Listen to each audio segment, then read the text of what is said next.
Le Québec fait face actuellement à l'une des pires crises du logement de son histoire. Et la réponse au niveau politique n'est clairement pas à la hauteur.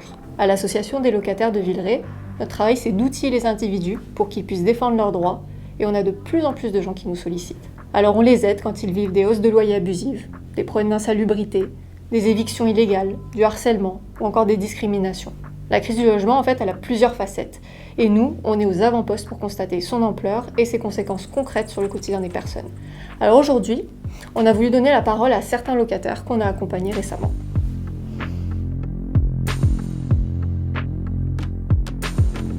Mon nom est Anne, je suis arrivée dans Villeray en 1984 et j'en suis partie en 2020. Alors moi je m'appelle Abdel ou Ali, ça fait maintenant 7 ans que j'habite à Villeray. Là. Mon nom est Diana et je vis dans Villeray depuis 1990. Je suis Marie-Carmel, j'habite à Blondefield dans Parc Extension.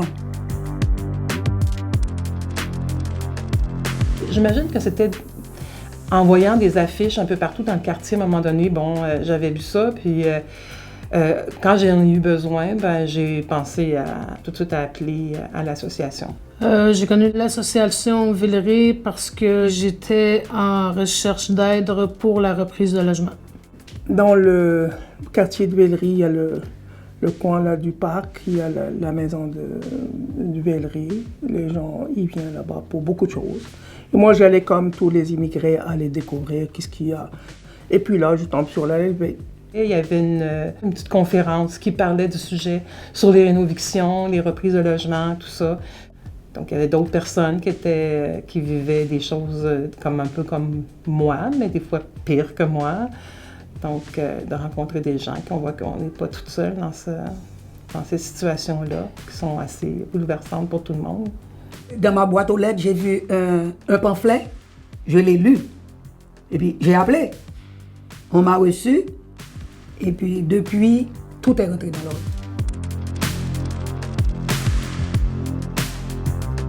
En fait, l'immeuble a été vendu, l'immeuble où on habitait depuis une dizaine d'années. Puis comme de fait, j'étais un soir, c'était mon anniversaire de mariage. Puis ça cogne à la porte, c'était le nouveau propriétaire qui vient nous annoncer qu'il reprenait le logement.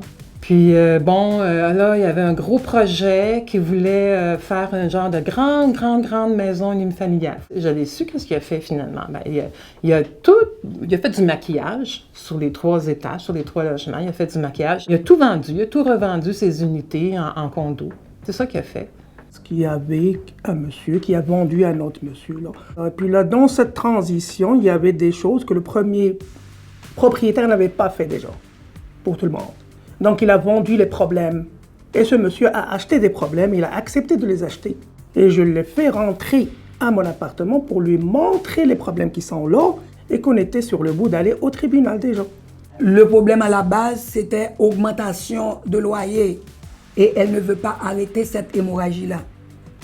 Deuxième problème, depuis 5 mois, je n'ai pas d'intercom. Quand je vis seule chez moi, quand quelqu'un sort ou bien on m'apporte un médicament, j'ai 71 ans. Donc j'ai besoin de mon intercom, absolument, pour ma sécurité aussi. J'ai appelé pour me renseigner justement. La première était pour le pourcentage au niveau de l'augmentation de loyer. Et la deuxième était justement pour la reprise de logement. Écoutez, j'étais dans ce logement-là depuis 2016. Et puis, l'ancien propriétaire a vendu en 2020, donc à 3 personnes. Donc, la mère, le fils et le père. Madame, elle m'avait dit qu'elle voulait avoir le logement pour sa fille. Pour ceux qui ne le savent pas, quand il y a 3 propriétaires, ils ne peuvent pas reprendre le logement. Donc, qu'est-ce que j'ai fait? C'est que j'avais appelé l'association pour savoir et tout, et on m'a conseillé de prendre un avocat de l'aide juridique. Ce que j'ai fait, parce que, vous savez, avec la crise de logement, que ça fait plusieurs années que ça existe, malheureusement, les propriétaires abusent de cette situation-là et augmentent les loyers, c'est incroyable.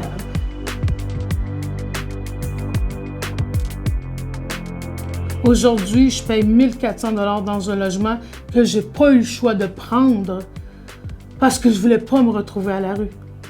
Vous savez, quand je fais le virement à ma nouvelle propriétaire, là, ça me fait mal de donner cet argent-là parce que justement, le 800 $ que je paye de plus, j'aurais pu faire plus d'épicerie. J'aurais pu mettre de l'argent de côté. C'est une hypothèque que j'aurais pu avoir une maison avec cet argent-là. Comment veux-tu vivre comme ça quand tu n'as pas le choix d'avoir un toit sur la tête? J'ai pas envie de me ramasser dans la rue. Donc, c'est pour ça que j'ai pris ce logement-là. Parce que c'est rendu que les propriétaires augmentent les loyers. Écoutez, je vis pas dans un château, là. C'est même pas rénové chez nous, là. Quand on reçoit la visite du propriétaire ou une lettre puis qui nous dit qu'il veut reprendre son logement, qu'il veut qu'on s'en aille, tout ça, ben c'est comme si on n'avait plus, on n'était plus les bienvenus. On n'est plus chez nous. Donc c'est très, puis où on va. Moi, je suis attachée au quartier, je suis attachée à mes voisins, une petite communauté. Donc c'est un déchirement.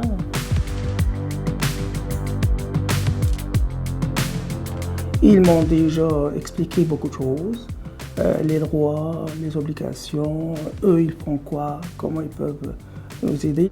Et puis là, ils m'ont aussi aidé à démarrer mon dossier au tribunal, parce que l'ALV m'a aidé à avoir comme une aide d'un avocat qui aide les gens à, quand même, au téléphone, à organiser leur dossier. Mais vu que c'était pas clair si c'était une rénoviction, c'était une éviction, c'était une reprise de logement, si c'était un agrandissement de logement, c'était vraiment pas clair. Donc, c'était dur à savoir c'était quoi mes droits là-dedans. On a tout fait pour moi. Une première mise en demeure, la madame n'a pas répondu. Je suis allée voir l'ALV. Moi, je me demande où ces gens ont appris à faire des miracles.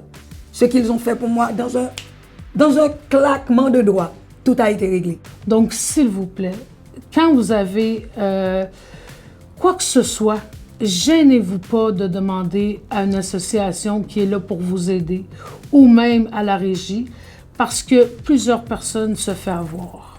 Juste au téléphone, en parlant avec les intervenants, on sent, ça nous fait du bien d'avoir un endroit où on peut parler, puis des fois pleurer un peu.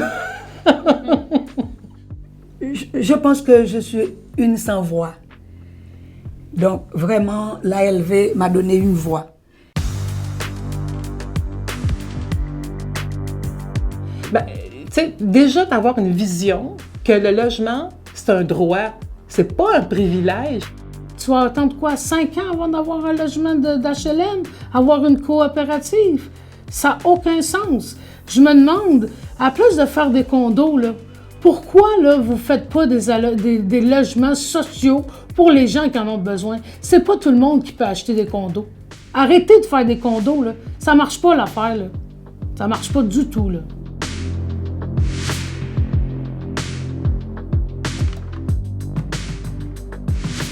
Où est-ce qu'ils vont aller, le monde qui n'ont pas d'argent pour payer des loyers de fous, là? Avant, à Villeray, c'était un quartier populaire, c'est un quartier de fun, il y avait beaucoup d'artistes, il y a encore ça. Il y a encore ça, mais quand je vois toute la gang qui arrive, qui strippe ça, qui font, ils font quelque chose de moderne, de design, qui peut passer dans Pinterest, ils font ça dans Villeray. Les maisons d'1 million à Villeray. C'est juste là, les gens ont juste besoin de justice, là. Ils ont juste besoin de ne pas avoir peur. Imaginez là, dans la loi, vous payez votre loyer pour avoir la paix. Moi, j'ai jamais eu la paix dans ce logement. Jamais eu la paix. J'ai passé aussi dans la dépression, à ne pas dormir, à dormir avec l'idée que monsieur va envoyer quelqu'un pour m'agresser. J'ai aussi passé ça. Il y a beaucoup de gens qui n'ont pas la paix. Et moi, pour le futur, ce que j'aimerais, c'est que justement, que les propriétaires aient plus de cœur, dans le sens qu'écoutez, vous savez très bien qu'aujourd'hui, il y a plein d'augmentations pour tout. Même dernièrement, aux nouvelles, ils ont parlé de la livre de beurre à 8 $, là. OK? Qui peut s'acheter ça? C'est du monde qui ont les moyens. Qu'est-ce qu'on entend? On pratique la politique de laisser aller. L'injustice, c'est de retarder la justice.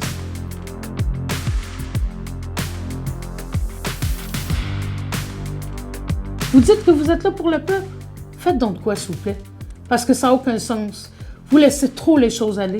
C'est quand il y a des drames, là, « Ah, ben là, on va faire ça, on va faire ça. » C'est pas quand il y a des drames, là, qu'il faut faire quelque chose. C'est là, là. Présentement, là, il y en a qui sont à la rue à cause de vous. Vous attendez quoi? Faites quelque chose, s'il vous plaît. Aujourd'hui, pour les locataires au Québec, trouver un logement sain, qui répond à leurs besoins, avec un loyer véritablement abordable, c'est devenu un parcours du combattant. Des histoires comme celle qu'on vient d'entendre, il y en a des milliers à travers la province. C'est pour cette raison que nous appelons le gouvernement provincial à agir. Ce qu'on revendique, c'est tout d'abord la construction de 50 000 logements sociaux en 5 ans. Il nous faut aussi des lois protectrices des locataires, plutôt que des intérêts des investisseurs. Et puis une lutte active contre la spéculation immobilière. Parce qu'à l'heure où on compte plus de 244 000 ménages locataires québécois mal logés, ça nous prend vraiment des actes forts.